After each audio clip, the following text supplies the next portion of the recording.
함께하기 원합니다. 다음 주일은 맥주 감사 주일입니다. 코로나19 상황에서 우리가 어떻게 감사할 수 있을까, 이것을 한번 생각해 봤습니다. 여러 경제적인 지표들은 안 좋고, 또 우리 성도님들 중에는 실직에 대한 그런 염려를 하는 분들도 있습니다. 사업에 대한 어려움을 호소하는 분들도 있습니다. 신앙생활이나 일상생활이 자유롭지 못한 상황에서 우리가 어떻게 하면 하나님 앞에 진정으로 감사할 수 있을까? 이 부분을 오늘 한번 같이 말씀을 들으면서 생각하기를 원합니다. 자, 오늘 시편은 다윗의 시편입니다. 머릿말을 보시면 다윗이 사울에게 쫓겨다닐 때에 시황무지에서 사울에게 포위되어서 목숨이 경각에 달려있는 그런 상황에서 지은 시편이라고 되어 있습니다. 오늘 시편의 배경이 되는 말씀은 사무엘상 23장에 있는 말씀입니다. 다윗이 계속 도망을 다니다가 시비라는 이 광야 숲을 가운데 거처하게 되었는데요. 자, 이것을 보고 그 주변에 있던 사람들이 사울에게 보고를 하면서 사울이 수천 명, 다른 장에 보면 사울이 한 3,000명씩 이렇게 군사를 거느리고 다니는 그런 모습을 볼 수가 있습니다.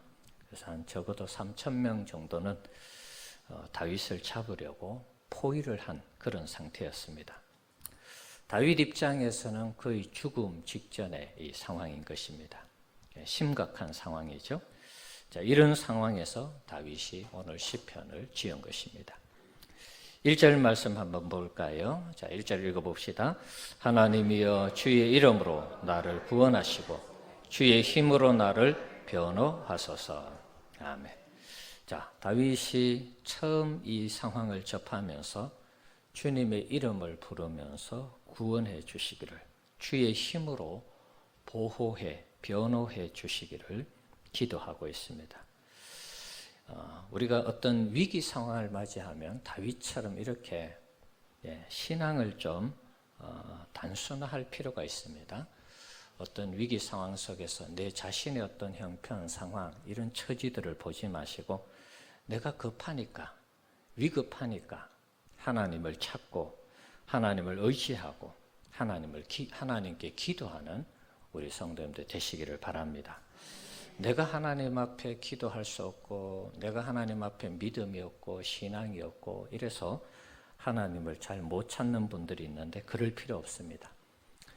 우리 인간의 연약함을 하나님이 누구보다도 잘 알고 계시기 때문에 그런 생각할 필요 없이 일단 어렵고 힘들면 하나님을 무조건 찾으시기 바랍니다.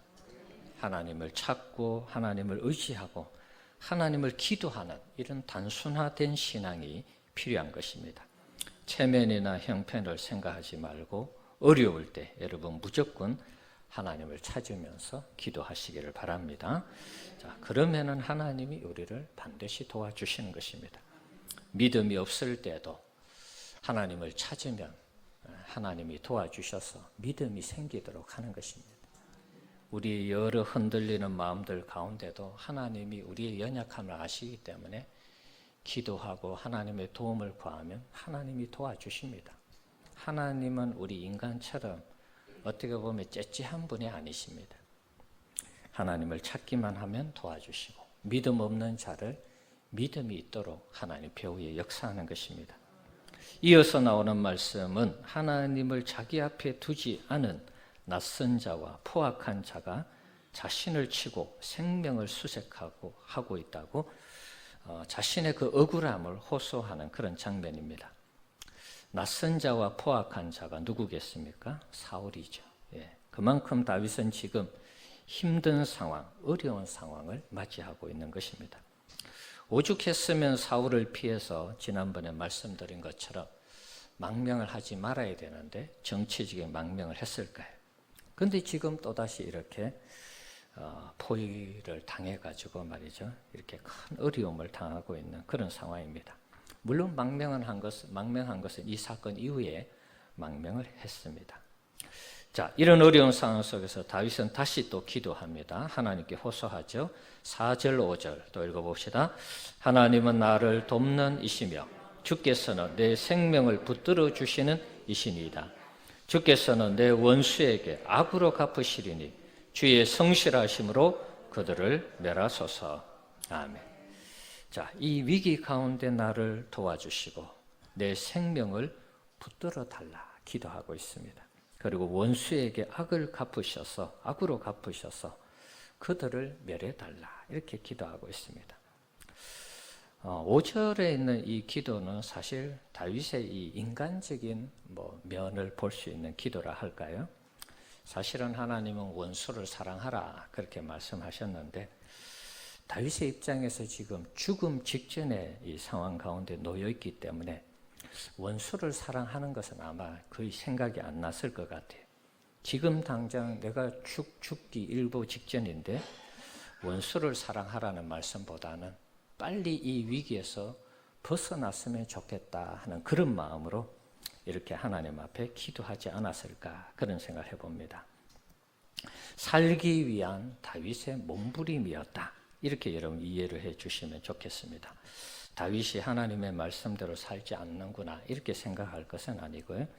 죽음의 위기에서 벗어나고자 하는 다윗의 이런 인간적인 기도, 인간적이라고 하는 표현을 쓰기도 좀 그렇습니다만은 어쨌든 살기 위한 몸부림이었다 이렇게 이해를 하면 될 것 같아요. 그저께 뉴스를 보니까 북한의 그 삐라를 보내는 북한 그 탈북자 박상학 씨에 대한 뉴스가 나왔습니다. 자유북한운동연합이라는 이 단체를 만들어서 북한에 남한의 사실을 알리고 그러면서 북한이 지금 쏟고 살아간다는 것을 계속해서 삐라를 통해서 이렇게 홍보하고 있습니다. 그런 것을 보고 또 사실 이 탈북하는 사람들도 있기도 합니다.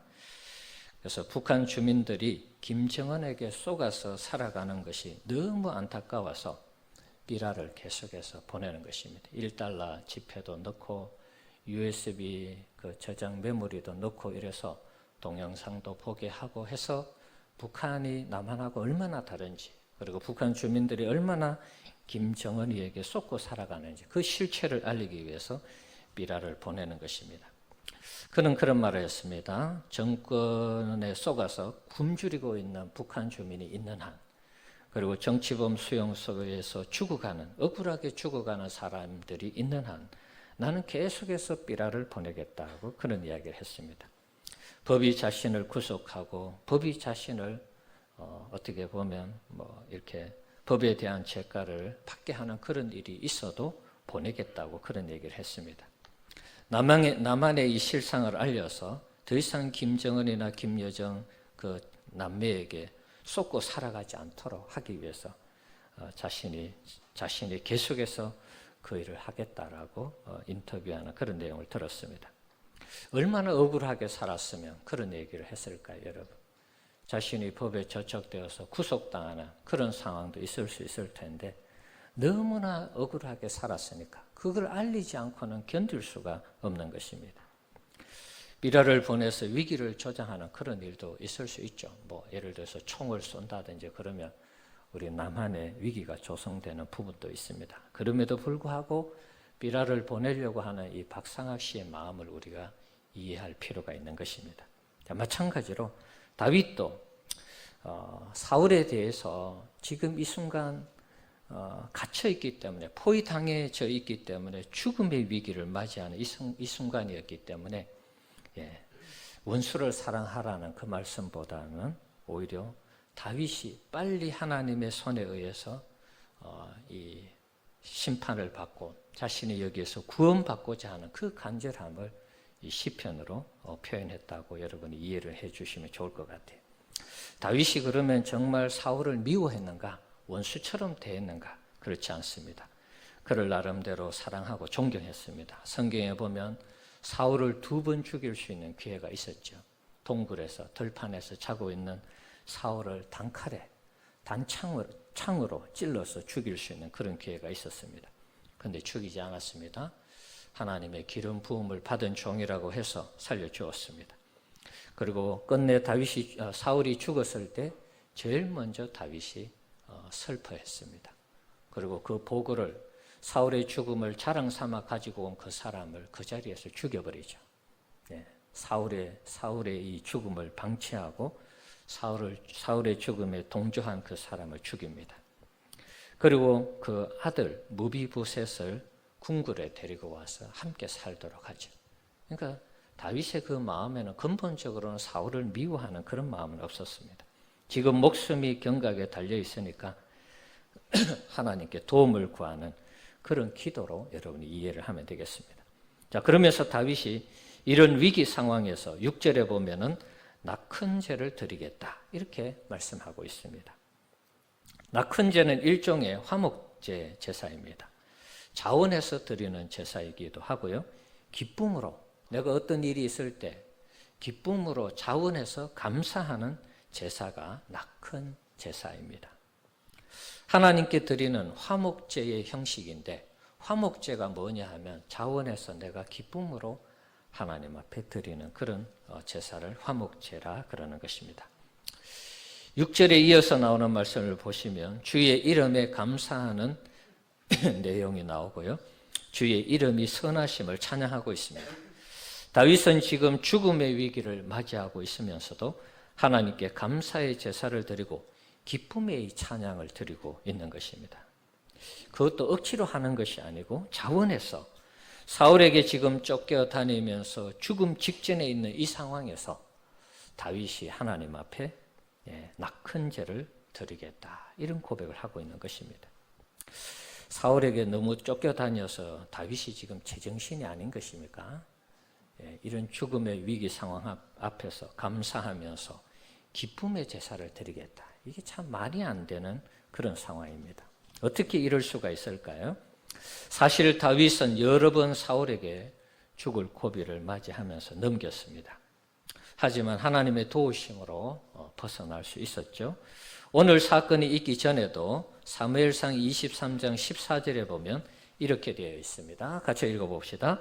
다윗이 광야의 여세에도 있었고 또 십광야 산골에도 머물렀으므로 사울이 매일 찾되 하나님이 그를 그의 손에 넘기지 아니하시니라. 아멘. 위기는 계속해서 반복되었지만 하나님은 매번 다윗을 하나님이 보호하셔서 지켜주었습니다. 그래서 이것을 기억하고 다윗은 다시 하나님의 도우심을 구하는 나 큰 죄를 드리고자 한 것입니다. 어떻게 보면 선제적인 감사라 그렇게도 말할 수 있겠습니다. 과거에도 지켜주신 하나님께서 지금도 지켜주시고 앞으로도 지켜주실 것이다. 그런 믿음을 가지고 지금 기쁨과 감사의 이 나 큰 죄를 드리고자 했던 것입니다. 참 대단한 믿음이죠. 다윗은 마치 죽음을 즐기는 듯한 그런 인상을 주기도 합니다. 죽음의 자리에서 감사와 기쁨의 제사를 드린다는 것, 이것은 보통 사람들이 하는 것은 아닙니다. 어떻게 보면 하나님의 구원을 확신하고 있는 듯한 인상을 주기도 합니다. 그렇지 않고서 어떻게 죽음의 위기 앞에서 하나님께 감사의 나 큰 죄를 여러분 드릴 수 있었겠습니까? 우리 성도님들의 인생의 최대 위기가 어떤 경우였습니까? 여러분의 인생의 최대 위기, 죽음의 위기가 찾아왔을 때 그때 여러분 하나님께 감사해 보신 적이 있습니까? 자원하는 마음으로 하나님께 기쁨의 예배를 드려본 적이 있습니까? 우리가 하나님 앞에 위기를 맞이하면 대체로는 주로 원망하고 불평하지 않습니까? 감사하고 기쁨의 제사를 드린다는 거 참 이거 쉬운 일이 아닙니다. 여러분 손양원 목사님 아시죠?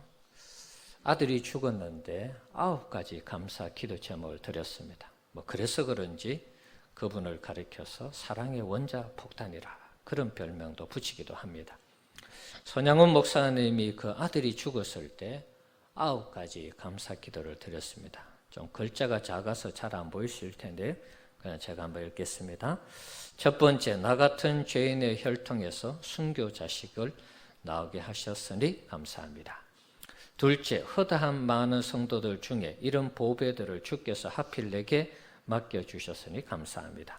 셋째, 삼남 삼녀 중에서도 가장 아름다운 두 아들 장자와 차자를 바치게 된 축복을 감사합니다. 넷째, 한 아들의 순교도 귀하다 하거늘 하물며 두 아들이 순교하게 됨을 하나님께 감사합니다. 다섯째, 예수 믿다가 누워 죽는 것도 큰 복이거늘 전도하다 총살 순교 당함에 감사합니다. 전영훈 목사님의 두 아들은 공산당에게 의해서 총살당해 죽은 것입니다.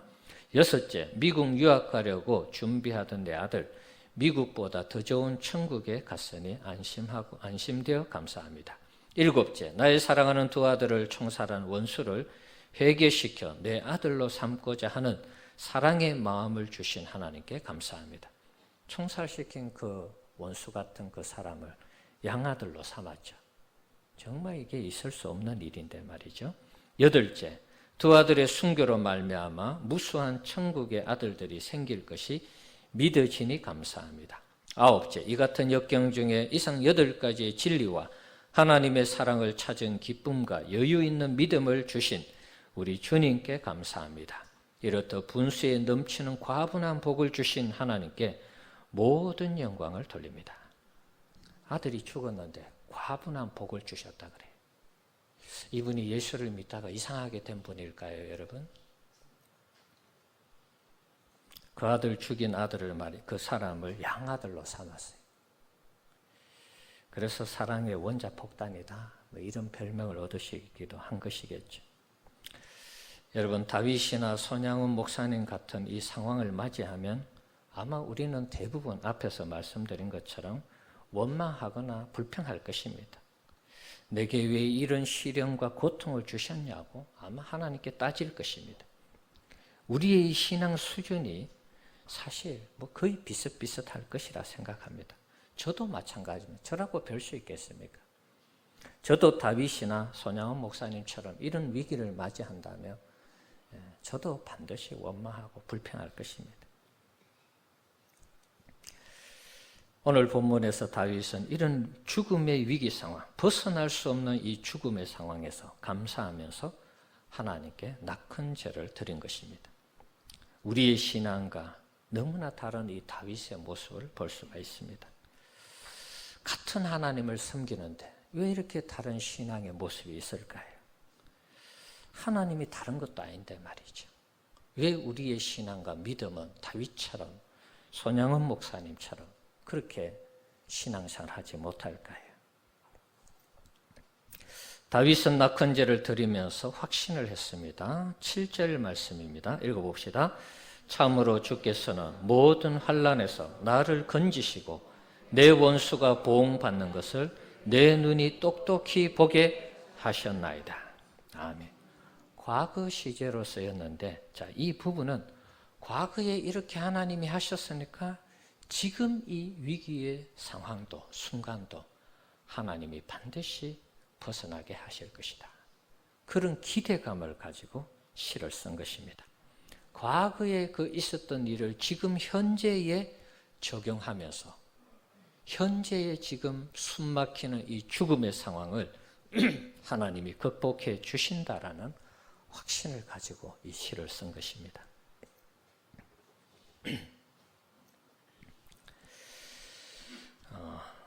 이 7절의 고백처럼 다윗은 정말 하나님의 기적적인 방법으로 다시 구원을 받습니다.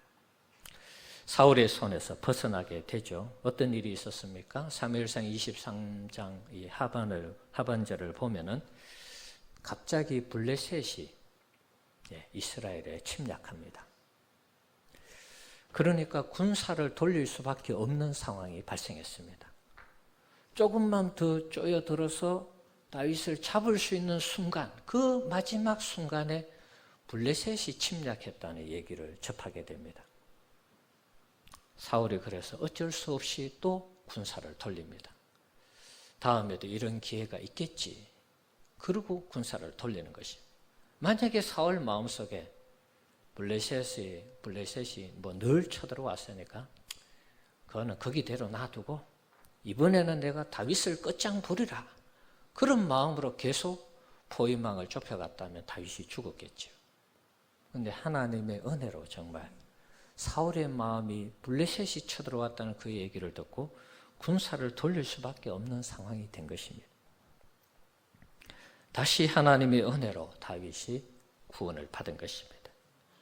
낙한 죄가 부끄럽지 않도록 하나님께서 배후에 역사하신 것입니다. 우리 성도님들 코로나19로 힘들고 어려우시죠? 어쩌면 코로나19가 우리의 생계를 위협하고 이런저런 일들로 인해서 힘들고 또 괴로운 여러 상황들이 우리 성도님들에게 있을 것입니다. 이런 상황에서 이번 맥추절, 이 맥추감사절을 맞이하는데 우리가 정말 감사할 수 있을까? 이런 생각을 할 때 저의 마음도 참 너무 마음이 무겁고 안타깝습니다. 여러분, 다윗처럼 어떤 위기 상황 속에서도 우리가 선제적으로 하나님께 감사하면 어떨까요? 그래서 제가 여러분에게 한번 제안을 하는 것입니다. 우리도 어려움이 있지만 하나님 앞에 낙한 죄를 드려서 하나님 앞에 예배하면 어떨까? 그런 생각을 해보는 것입니다.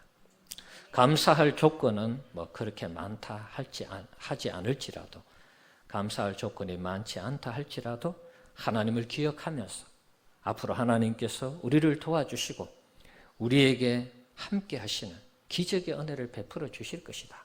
그런 믿음을 가지고 여러분 자원하는 마음으로, 기쁨으로, 감사함으로 우리가 감사주의를 보낸다면 하나님께서 우리를 반드시 축복해 주실 줄 믿습니다. 이삭도 흉년이 들어서 애굽으로 내려가려고 했었죠. 그때 하나님께서 애굽으로 내려가지 말라고 말씀합니다. 그리고 그해 이 농사를 지었는데 100배의 열매를 거두었다. 성경 그렇게 말씀하고 있습니다. 여러분, 어렵고 힘든 이 신앙의 길이지만 믿음의 길을 가고 신앙의 길을 걸어가면 힘들고 어려워도 하나님이 반드시 믿음의 길을 걷는 자들에게 하나님이 반드시 보상해 주시는 그런 은혜를 주실 줄 믿습니다. 마치 이삭이 하나님 말씀에 순종했을 때 100배의 복을 받은 것처럼 말입니다. 신앙은 어려울 때 그 진가를 발휘한다고 말하지 않습니까? 우리의 삶이 형통할 때 신앙이 좋은 거 당연한 것입니다. 물론 그렇지 않는 분들도 있을 수 있습니다. 그러나 대체로 우리의 삶이 좋을 때는 신앙생활을 잘 합니다.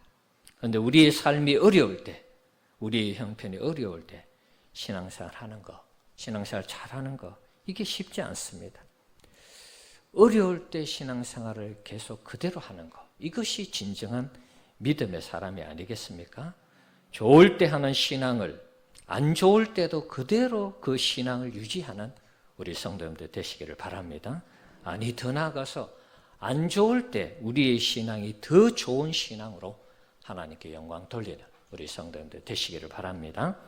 우리가 드릴 수 없는 형편이고 상황이지만 하나님 앞에 우리가 자원하는 마음으로 감사하고 기쁨으로 낙한 죄를 드린다면 다윗을 구원해 주신 것처럼 하나님이 우리를 놀라운 방법으로, 놀라운 구원의 역사로 우리와 함께 하시는 그런 은혜를 베풀어 주실 줄 믿습니다.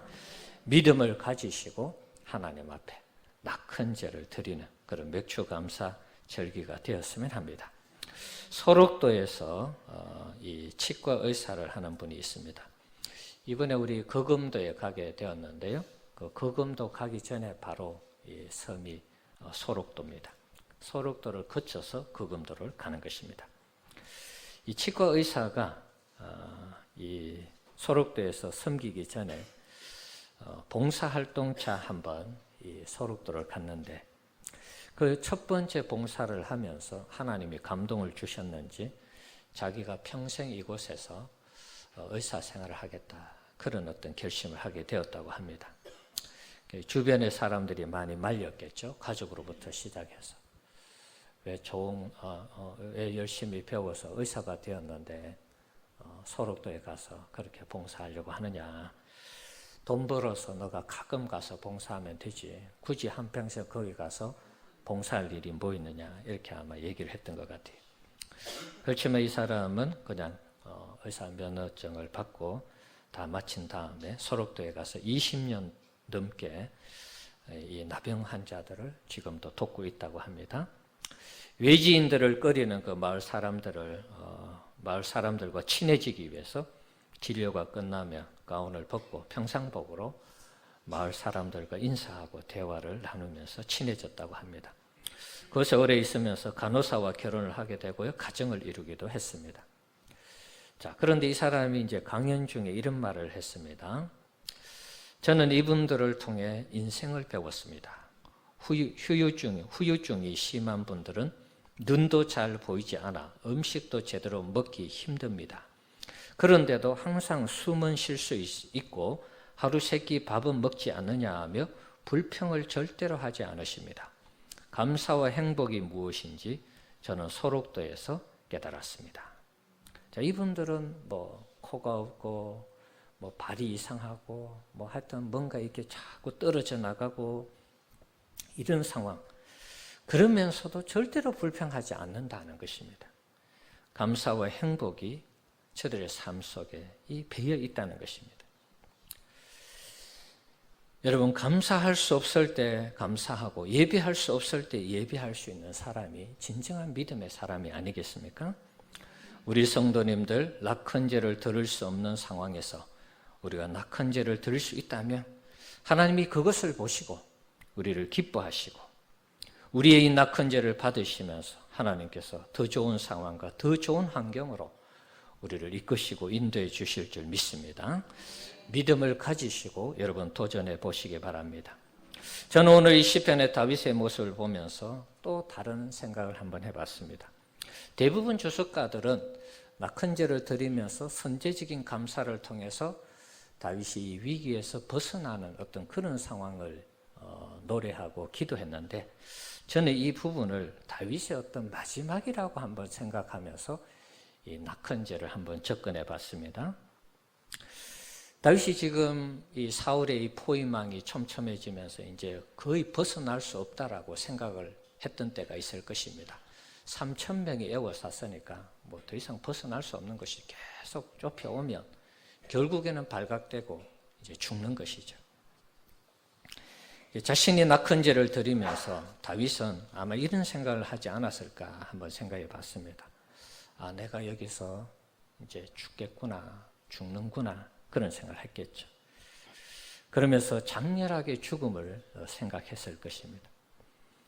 그러면서 이제 그동안 하나님께서 자신을 보호해 주시고 지켜주신 그 부분을 생각하면서 계속 위기가 있었지만 하나님의 도우심 가운데 여기까지 인도하셨는데 내가 지금 여기서 장렬하게 죽음을 맞이한다 할지라도 하나님 앞에 절대로 원망하거나 불평할 일은 아니고 하나님 앞에 감사하면서 내 자신이 제물이 되어서 하나님 앞에 낙헌제를 드려야 되겠다. 아마 그런 마음으로 하나님 앞에 또 이 낙헌제를 드리지 않았을까 하는 그런 생각을 한번 해보는 것입니다. 그동안 믿음의 동역자들과 함께 하면서 동고동락하고 그 다음에 끝까지 이렇게 나와 함께 해준 이 믿음의 동역자들 함께 이 장렬한 전사를 하면서 마지막까지 정말 최선을 다해서 함께 하나님 섬기면서 이렇게 장렬한 죽음을 맞이하는 동료들을 보고 자신을 보면서 아마 뜨거운 눈물을 흘리면서 이 낙헌제를 드리지 않았을까 그런 생각을 한번 해봤습니다. 어쩌면 다윗은 지금 마지막으로 자신의 목숨을 낙헌제물로 드리고자 하는 그런 마음으로 드리지 않았을까 그런 생각 말입니다. 이 바울 같은 경우에 디모데후서 4장 6절에서 8절 내용 한번 보시면요. 자, 한번 띄워주실래요? 자, 한번 읽어보겠습니다. 전제와 같이 내가 벌써 부어지고 나의 떠날 시각이 가까웠도다. 나는 선한 싸움을 싸우고 나의 달려갈 길을 마치고 믿음을 지켰으니 이제후로는 나를 위하여 의의 면류관이 예비되었으므로 주 곧 의로우신 재판장이 그날에 내게 주실 것이며 내게만 아니라 주의 나타나심을 사모하는 모든 자에게 도니라. 아멘. 자, 바울이 로마 감옥에 있으면서 마지막으로 자신의 죽음이 가까웠다는 것을 알게 됐습니다. 그러면서 전제와 같이, 전제는 모든 것을 하나님께 드리는 제사입니다. 자신이 부어지고 떠날 시간이 가까워졌다는 걸 알고 그러면서 나의 선한 싸움을 싸우고 나의 달려갈 길을 마치고 믿음을 지켰으니 이후로는 나를 위하여 의의 면류관이 예비될 것이다. 그러면서 죽음을 각오하는 그런 모습이죠. 아마 다윗도 이 낙헌 제를 드리면서 아마 이때 당시 다윗의 나이가 한 30 정도 되었겠죠. 어떻게 보면 길지 않는 인생인데 이 수많은 어려움 속에서도 하나님이 지켜주시고 보호해 주시고 인도해 주셨기 때문에 이제 내 삶을 하나님께 드리면서 마지막으로 후회 없이 믿음으로 신앙으로 살았고 또 사울을 위해서 이스라엘 나라를 위해서 최선을 다한 그것에 대해서 후회 없이 자신을 드리면서 감사의 제사를 드린 것이 낙헌 제가 아닐까 또 그런 생각을 해봤습니다. 마지막 순간까지 자신이 비굴하게 죽지 않는 그런 모습을 보이기를 원했고요. 믿음의 장수로서 항전하다가 하나님께 자신을 드림으로 그 시대 사람들에게 역시 다윗은 믿음으로 끝까지 하나님 섬기면서 하나님의 부르심을 받았다. 이런 얘기를 듣고 싶지 않았을까 그런 생각을 해봤습니다. 우리 성도님들 우리도 마찬가지입니다. 우리가 목숨이 살아있는 한 마지막 순간까지 주님을 위해서 살고자 하는 그런 결단, 신앙으로 살고자 하는 그런 결단이 있기를 축원합니다. 주님 앞에 부끄럽지 않는 믿음과 신앙으로 내 목숨이 끝나는 그날까지 정말 내 자신이 낙헌제의 제물이 되어서 하나님을 기쁘시게 하는 삶으로 내 인생을 마감하리라. 그런 어떤 자세를 가지고 이 시대 가운데 하나님을 멋지게 섬겨가는 우리 성도님들 되시기를 바랍니다. 우리가 이렇게 살아간다면은 우리는 정말 후회 없는 삶을 살게 될 것입니다. 오늘 죽으면서도 우리의 삶을 하나님을 위해서 낙헌 제물로 드릴 수 있다면 우리의 신앙이 부끄러울 리가 없고 아쉬울 것이 없을 것입니다. 우리 성도님들의 신앙에 정말 하나님 앞에 우리 자신을 낙헌 제물로 드려서 부끄러울 것이 없고 아쉬울 것이 없는 최고의 신앙으로 하나님 앞에 하나님을 섬기는 우리 성도님들 되시기를 축복합니다. 코로나19 이 상황에서 아니면 그 어떤 상황에서도 우리의 믿음이 흔들리지 않고 우리의 신앙이 흔들리지 않고 오직 주님만을 바라보면서 신앙 안에 승리하는 우리 성도님들 되시기를 바랍니다. 무엇보다도 감사할 수 없는 상황에서도 낙헌제로 감사하면서 기쁨으로 하나님을 섬기는 우리 성도님들 되시기를 축복합니다. 우리가 이렇게 신앙생활 한다면 하나님은 반드시 우리를 도와주실 것이고 위기의 상황에서 벗어나게 하시는 하나님의 기적의 은혜를 체험하게 하실 줄 믿습니다. 설령 하나님이 돕지 않는 그런 상황이라 할지라도 우리가 그렇게 신앙생활을 하고 하나님 앞에 부름을 받는다면 정말 우리가 후회 없는 신앙생활을 했다. 그렇게 고백하지 않겠습니까? 돕고 안 돕고는 하나님의 주권입니다. 항상 하나님이 도운 것은 아닙니다.